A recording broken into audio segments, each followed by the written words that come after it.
What's up mga kanoo? Isang magandang araw. Para sa akin ito na nga siguro yung pinaka nakakapagod na araw kasi ang dami kong ginawa at natapos. Late na nga ako nagising kasi puyat ako kagabi. Ewan ko ba kasi hindi naman kami landingan may biglang lumalagapak sa bubong. Tapos kapag gusto ko nang matulog ay uubuhin naman ako ng maigi. Grabe, ang tagal nang hindi gumagaling ng aking ubo at sipon.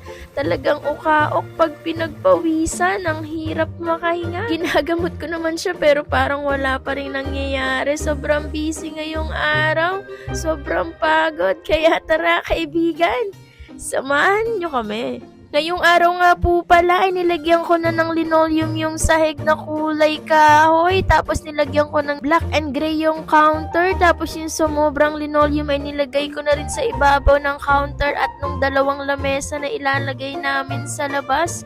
Kasi kapag may gusto pong tumambay at kumain ay may magagamit sila. Ito nga po pala mag-aalas 11 na. Kakakain lang namin ng almusal sa sobrang daming hanash ngayon. Sa mga ganitong pagsusukat at pagkakat ay talagang gumagana ang ating pagka-engineer, charot. Talagang kapag may medyo pagka-perfectionist ka ay talagang gusto mo pantay at maayos ang pagkakalagay. Sobrang pasalamat ko nga ngayong araw kasi hindi umulan, so nabawas-bawasan yung tubig pero maputik pa rin dito sa harap.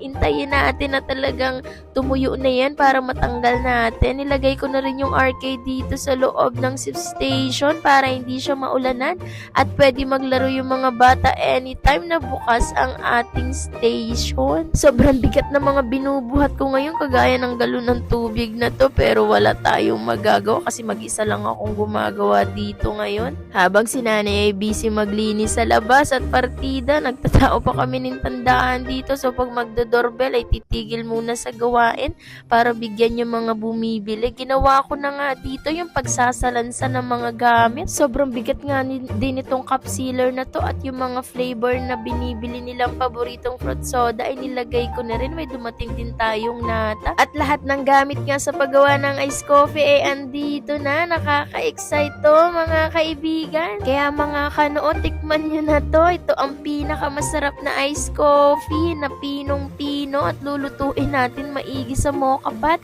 Ang tagal ko nga rin inipon ang mga gamit na to, ilang buwan din. Kasi kapag sabay-sabay mong bimili yan ay mabigat sa bulsa. Nilagay ko na rin dito yung black tea para sa mga mahihilig sa milk tea.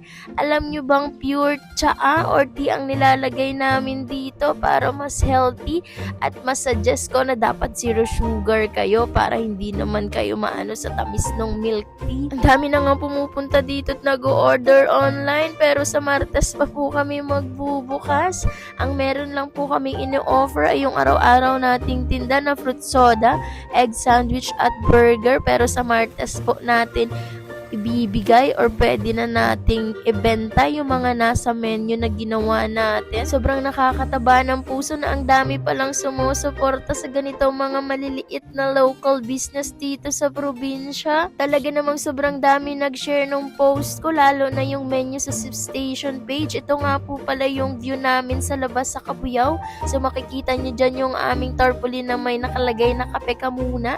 Tapos konting pasok lang ay andun na kami. Sana hindi na umulan para hindi na magputik dito sa harap namin. Tingnan nyo nga naman ang itsura dito. Sinimulan ko na nga rin na ikabit yung mga LED lights at mga bulbs kasi magagabi na. So medyo mangalay itong part na to at mabilis lang tingnan kasi naka-time-lapse pero ang ngalay talaga. Pero nagagawa ko pang mag-record ng videos kasi sobrang natutuwa talaga ako.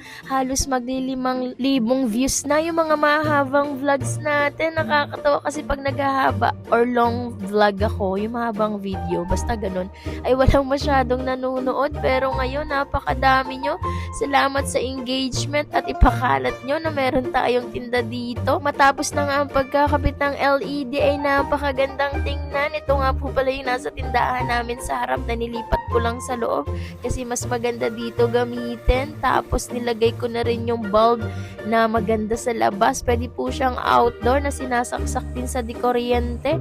Ang kulay nito ay dilaw para malamlam sa mata at maganda sa gabi lalo na kung nasa ilalim ng puno. puno. Buti na lang meron kaming puno ng mangga dito na maliit pa. At yung putik na yan, hayaan nyo sa sunod na araw ay tatanggalin na natin. Panalangin natin na sana hindi na nga umulan ng sobrang lakas. Yung saktong ulan lang naman. So tapos ko na siyang itakid. Ganito ang naging itsura niya. Hala, ang gulo ng video ko. At ito na nga yung view niya sa gabi. Napakaganda at napaka-aesthetic. O, diba? Try nyo magkape habang nagre-relax, nagre-relapse sa ilalim ng bumbilya. Hala, walang ganon. Maraming salamat sa panonood.